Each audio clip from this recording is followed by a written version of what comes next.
dağlarda, ayrılan yollarda ben seni tapaydım kaş.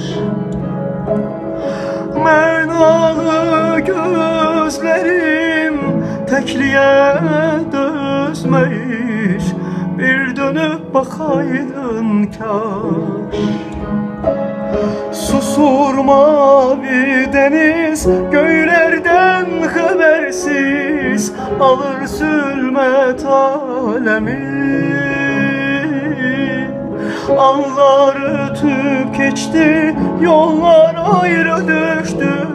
Gör nece yandırır intizar kalbimi. Sensiz kalbim ağlar, anırten çağlar, geriye döneydi kaş.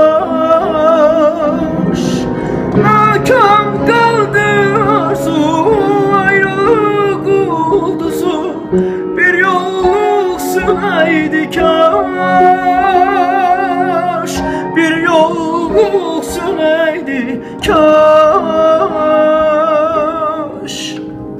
Yeter bu ayrılık, hicranın gözünden gözyaşı akaydı kaş.